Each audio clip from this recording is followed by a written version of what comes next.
తిరిగి BCN news కి స్వాగతం. వర్షాలు వరదల నేపథ్యంలో ప్రజలను ఆదుకోవడంలో కూటమి ప్రభుత్వం పూర్తిగా విఫలమైందని విజయవాడ మాజీ ఎమ్మెల్యే మల్లాది విష్ణు ఆరోపించారు. మల్లాది విష్ణు మీడియాతో మాట్లాడుతూ ఇప్పటికైనా ప్రభుత్వం సహాయక చర్యలను వేగవంతం చేసి బాధితులను ఆదుకోవాలని సూచించారు. విజయవాడకు వరద వచ్చి 8 రోజులైనా ప్రభుత్వంలో చలనం లేదన్నారు. కాలమే ఈ సమస్యకు పరిష్కారం చూపాలని పేర్కొన్నారు. వర్షాలు వరదల గురించి ముందే సమాచారం ఉన్నా ఎందుకు పట్టించుకోలేదని ప్రశ్నించారు. 28న జరిగిన కేబినెట్ సమావేశంలో వరదల గురించి కనీసం ఎలాంటి చర్చ జరగలేదని అన్నారు. బుడమేరు వరద వచ్చిన దగ్గర నుంచి దీన్ని వైఎస్ఆర్ కాంగ్రెస్ పార్టీ మీద దీనికి మొట్టమొదటగా వరద వచ్చిన తర్వాత గౌరవ ముఖ్యమంత్రి గారు కానీ మిగతా వాళ్ళు కానీ పోయి గత ప్రభుత్వం తప్పిదం అని చెప్పారు. ఎట్లా గత ప్రభుత్వం తప్పిదం? రాష్ట్ర ప్రభుత్వానికి వాతావరణ శాఖ నుంచి 28వ తారీఖున ఒక ఆదేశాలు వచ్చినాయి. జిల్లాల్లో కానీ రాష్ట్రాల్లో కానీ మండలాల్లో కానీ ఇంత వర్షపాతం నమోదవుతుంది, దీన్ని జాగ్రత్తలు తీసుకోవాలి అని చెప్పని వాతావరణ శాఖ నుంచి వచ్చింది. 28, 29, 30 అంటే అది వారాంతపు రోజులు. ఆంధ్రప్రదేశ్ ప్రభుత్వంలో కీలకంగా ఉన్నటువంటి వ్యక్తులు కేబినెట్ మీటింగ్ కూడా జరిగింది 28వ తారీఖున. ఆ కేబినెట్ మీటింగ్లో ఎక్కడ కూడా ఈ సబ్జెక్ట్ రాలేదు. వాతావరణానికి సంబంధించి, తుఫానుకు సంబంధించి, ఇరిగేషన్ కానీ, హోమ్ కానీ, మున్సిపల్ కానీ, ఇరిగేషన్ సంబంధించి కానీ ఈ శాఖలకు సంబంధించినటువంటి మంత్రులు కానీ అధికారులు కానీ ఎక్కడా కూడా ఆ కేబినెట్ మీటింగ్లో మాట్లాడినటువంటి పరిస్థితి లేదు. మాట్లాడిపోవడమే కాదు, జిల్లా కలెక్టర్లు కానీ యంత్రాంగాన్ని అప్రమత్తం చేసినటువంటి పరిస్థితి లేదు. ఈ చర్యలు తీసుకోవాలని చెప్పని అధికారులకి చెప్పలేదు, ప్రజలకి హెచ్చరించలేదు. మొట్టమొదట 3-4 రోజులు కూడా వైఫల్యం చెందింది. అలాగే వరద వచ్చిన తర్వాత కూడా 1,50,000 మంది నీళ్లు వచ్చేసి ఇళ్లు మునిగిపోతే, పై అంతస్తుల్లోకి పోతే 3-4 రోజులు ప్రభుత్వము పూర్తిగా కళ్ళప్పగించి చూసింది. 1,50,000 మంది 2 లక్షల మంది మునిగిపోతే 500-600 మంది కూడా బయటికి తీసుకొచ్చినటువంటి పరిస్థితి లేదు. ఏమనాలి దీన్ని? పైగా ప్రతి సందర్భంలోనూ కేంద్ర మంత్రి వచ్చి జగన్మోహన్ రెడ్డి గారి గురించి మాట్లాడతారు, రాష్ట్ర మంత్రులు వచ్చి జగన్మోహన్ రెడ్డి గారి గురించి మాట్లాడతారు. నేను ఒకటే అడుగుతా ఉన్నాను, ఈ వైఫల్యానికి, ఈ తుఫానుకు సంబంధించి చర్యలు తీసుకోవడంలో, ముందస్తు చర్యలు కానీ తర్వాత చర్యలు కానీ తీసుకోవడంలో విఫలమైంది మీరు కదా? అసలు వైఎస్ఆర్ కాంగ్రెస్ పార్టీ చెప్పినటువంటి మాటని పక్కన పెట్టండి.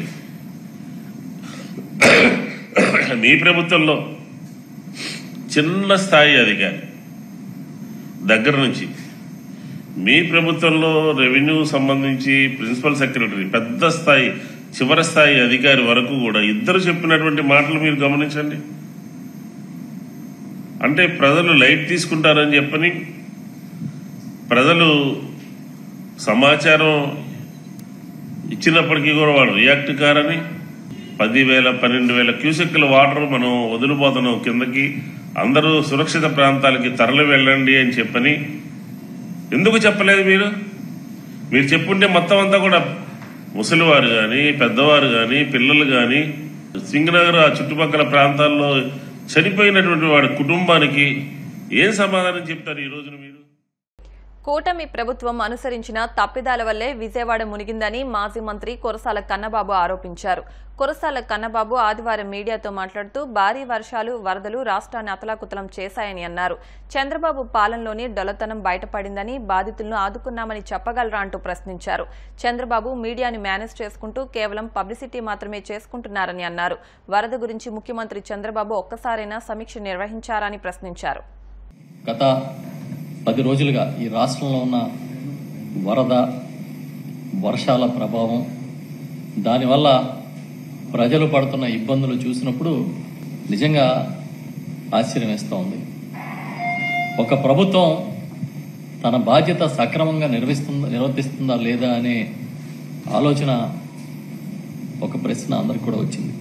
ఇవాళ ఇటు విజయవాడ మొదలుకొని సుమారుగా 20 జిల్లాల్లో వర్ష ప్రభావం, వరదల ప్రభావంతో తీవ్రంగా నష్టాలు జరిగాయి అన్నప్పుడు నిజంగా ఇవాళ ఈ ప్రభుత్వం ఏదైతే చంద్రబాబు నాయుడు గారి నాయకత్వంలో నడుస్తున్న కూటమి ప్రభుత్వం ఉందో ఆ ప్రభుత్వం సక్రమంగా మేము వరద పరిస్థితులను ఎదుర్కొన్నాం, బాధితుల్ని ఆదుకున్నామని గుండెల మీద చెయ్యేసుకుని చెప్పగలుగుతుందా అని నేను అడుగుతున్నా. ఒక రకంగా చెప్పాలంటే ఇవాళ విజయవాడ మునిగిపోలేదు, ముంచేశారు. కేవలం ప్రభుత్వ నిర్లక్ష్యం వల్ల, కేవలం ప్రభుత్వం చేతగానితనం వల్ల విజయవాడని ముంచేశారని నేను చెప్తా. లోతట్టు ప్రాంతాలు మునగడం సహజం. ఏదైనా పెద్ద ఎత్తున వరదలు వచ్చినప్పుడు చాలా సందర్భాల్లో చూసాం. గతంలో కూడా ఈ విజయవాడ పరిస్థితులు చూసినప్పుడు బుడమేరు పొంగడం, దానివల్ల ప్రభావిత ప్రాంతాలు ఉండడం, కృష్ణలంకలోకి నీళ్లు రావడం అన్నీ చూసిన సంఘటనలు ఉన్నాయి. కానీ ఆ రోజుకి ఈ రోజుకి తేడా ఏంటంటే కేవలం ప్రభుత్వం ఒక పద్ధతిగా, దీక్షగా పనిచేయకపోవడం అనేది మనం అర్థం చేసుకోవాలి. 8 రోజుల తర్వాత దాదాపుగా ఇవాళకి వరద బాధితుల కష్టాలు పెరిగినాయే కానీ తగ్గలేదు. కనీసం అసలు ఒక ప్రభుత్వ బాధ్యత ఏంటి? ఏదైనా ఒక విపత్తు వస్తుంది, వరద వస్తుంది, ఎలర్ట్లు వచ్చినాయి అన్నప్పుడు ముందు ఆ పరిస్థితుల్ని అర్థం చేసుకుని లోతట్టు ప్రాంతాల్లో ఉన్న వాళ్ళని సురక్షిత ప్రాంతాలకు తరలించడం మొట్టమొదటి విధి. కానీ ఈ రోజుకి ప్రభుత్వం చెబుతున్న లెక్కలే తప్ప ఎక్కడ పునరావాస కేంద్రాలు నిర్వహిస్తున్నారో, ఏ పునరావాస కేంద్రంలో ఎంతమంది ఉన్నారో దాని వివరాలు కానీ, కనీసం పునరావాస కేంద్రాల అడ్రస్లు కానీ ప్రభుత్వం ప్రకటించలేదంటే ఇంతకన్నా చేతగానితనం ఉంటుందా అని నేను అడుగుతున్నా. ఆదుకుంటానని చెప్పే ఒక భరోసా కూడా ఇవ్వలేకపోయిన పరిస్థితి. కేవలం డిజాస్టర్ మేనేజ్మెంట్ చేయాల్సిన వాడు డిజాస్టర్ మేనేజ్మెంట్ని వదిలేసి మీడియా మేనేజ్మెంట్ చేసుకుంటూ మీడియాలో పబ్లిసిటీ చేసుకునే పరిస్థితిలో ఇవాళ కనిపిస్తోంది రాష్ట్రం, ఈ రాష్ట్ర ప్రభుత్వం. నెపం ఒకళ్ళ మీద ఒకళ్ళు తోచుకుంటూ అసలు చాలా చిత్రమైన పరిస్థితులు మనం చూస్తున్నాం. రోజులు గడిచే కొద్దీ పరిస్థితులు ప్రశాంతత రావాల్సింది పోయి రోజులు గడిచే కొద్దీ ప్రజల్లో ఆందోళన పెరుగుతోంది. నేను అడుగుతున్నా సూటిగా, 2019-24 మధ్య గౌరవ జగన్మోహన్ రెడ్డి గారి రాష్ట్రానికి ముఖ్యమంత్రిగా ఉండగా ఎక్కడైనా వరదలు వచ్చాయి, గోదావరి వరదలు వచ్చినాయి, ఇతర వరదలు వచ్చినప్పుడు ఎక్కడైనా ప్రాణ నష్టం సంభవించిందా? వరదల వల్ల, వర్షాల వల్ల 45 మంది ప్రాణాలు కోల్పోయిన ఈ సంఘటన ఈ ప్రభుత్వానికి కలిచివేయట్లేదా? ఈ ప్రభుత్వాన్ని కుదిపేయట్లేదా అని అడుగుతున్నాం. ఉమ్మడి తూర్పుగోదావరి జిల్లాలో తల్లిదండ్రులు లేని 650 మంది నిరుపేద చిన్నారులకు క్రియా సంస్థ స్కాలర్షిప్లు అందజేయడం అభినందనీయమని కాకినాడ రూరల్ ఎమ్మెల్యే పంతం నానాజీ పేర్కొన్నారు. కాకినాడ కార్పొరేషన్ వెనుక వెంకటరత్నపురంలోని గాంధీ భవన్లో క్రియా సంస్థ ఆధ్వర్యంలో పేద విద్యార్థులకు స్కాలర్షిప్లు పంపిణీ చేశారు. ఈ కార్యక్రమానికి క్రియా సంస్థ అధ్యక్షులు జగన్నాథరాజు అధ్యక్షత వహించగా కాకినాడ రూరల్ ఎమ్మెల్యే పంతం నానాజీ ముఖ్య అతిథిగా పాల్గొని ఆయన చేతుల మీదుగా చిన్నారులకు స్కాలర్షిప్లు పంపిణీ చేశారు. అనంతరం పంతం నానాజీ మాట్లాడుతూ పేదలను ఆదుకోవాలనే ఉద్దేశంతో విద్యార్థులకు స్కాలర్షిప్లు అందజేస్తూ వారి విద్య కోసం కృషి చేయడం అభినందనీయమని అన్నారు. ఈ కార్యక్రమంలో క్రియా కార్యవర్గం దొరబాబు, సభ్యులు, విద్యార్థులు పాల్గొన్నారు. ఈరోజు జగన్నాథం గారి ఆధ్వర్యంలో, అలాగే దొరబాబు గారు ఆధ్వర్యంలో 15 సంవత్సరాలుగా జరుగుతున్నటువంటి క్రియ, అంటే ఎవరైతే సింగిల్ పేరెంటో లేకపోతే ఆర్థికంగా చదువుకుని ఉత్సాహం ఉండి మంచి మార్కులు వచ్చి ఆర్థిక పరంగా ముందుకు వెళ్ళలేకపోతున్న వాళ్ళకి చేయూత ఇస్తున్నటువంటి క్రియకి శుభాకాంక్షలు తెలియజేస్తా ఉన్నాను. వీరిద్దరికి, ఈ క్రియా ఫౌండేషన్ చేసిన సభ్యులందరికీ కూడా శుభాకాంక్షలు తెలియజేస్తా ఉన్నాను. నేను కూడా ఈ బాలబాలకి కూడా చెప్తా ఉన్నాను, బాగా చదువుకుని ఇప్పటివరకు ఎలా చదువుకున్నారో అలాగే వాళ్ళు ఇంకా ముందు కూడా చదువుకుంటే ఖచ్చితంగా క్రియాయే కాదు జనసేన కూడా మీ వెనకాల ఉంటుందని చెప్పి నేను తెలియజేస్తా ఉన్నాను. జనసేన పార్టీ నుంచి కానాజీ అన్న నేను ఖచ్చితంగా నేను కూడా మీ వెనకాల ఉంటాను. మీరు బాగా చదువుకుంటే మీ చదువులో మంచి మార్కులు వచ్చిన రోజు ఖచ్చితంగా మిమ్మల్ని ప్రోత్సహించాలి. నేను నా స్నేహితులు కూడా కలిసి ఉంటామని చెప్పి ముఖ్యంగా దొరబాబు గారికి ధన్యవాదాలు చెప్తా ఉంటాను.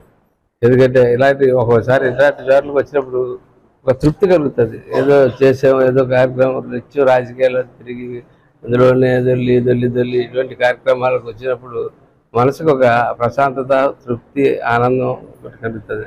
అది ఆ ఫీల్ ఇవాళ నాకు కలిగేసినందుకు క్రియా సభ్యులందరికీ కూడా ధన్యవాదాలు చెప్తూ, పిల్లలకు ఆశీస్సులు ఇస్తూ బాగా చదువుకోవాలని చెప్పి, చదువుకున్న ప్రతి ఒక్కరికి కూడా నేను అండగా ఉంటానని చెప్పి తెలియజేస్తూ మరియు బాగా చదువుకుంటున్న విద్యార్థులకు గవర్నమెంట్ స్కూల్ నుంచి 10th పాస్ అయిన వాళ్ళకి స్కాలర్షిప్లు ఇవ్వడం జరుగుతుంది. ఇప్పటివరకు సుమారు 650 మందికి ఇచ్చాము. ఈ సంవత్సరం గౌరవ శాసనసభ్యుల చేతుల మీదుగా పిల్లలు అందుకోవడం అనేది వాళ్ళకి చాలా ఆనందంగా, మోటివేషన్గా ఉంటుంది. Thank you. వార్తలు ముగించే ముందు ముఖ్యాంశాలు మరొకసారి. బంగాళాఖాతంలో ఏర్పడిన తీవ్ర వాయుగుండం 12వ తేదీ వరకు మత్స్యకారులు వేటకు వెళ్లవద్దని సూచన.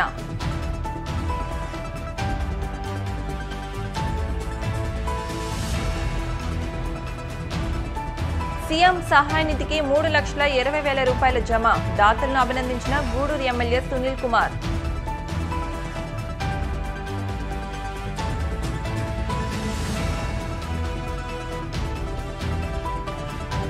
వరద బాధితులను ఆదుకోవడంలో కూటమి ప్రభుత్వం విఫలం. ఇప్పటికైనా చంద్రబాబు దృష్టి సారించాలన్న మాజీ ఎమ్మెల్యే మల్లాది విష్ణు.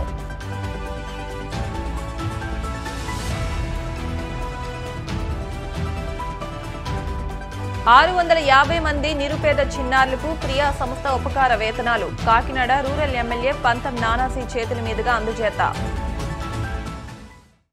ఈ వార్తలు ఇంతటితో సమాప్తం. మరిన్ని వార్తల కోసం BCN digital YouTube channel, Facebook పేజ్ను ఫాలో అవ్వండి. అప్డేట్ వార్తల కోసం ప్లీజ్ సబ్స్క్రైబ్.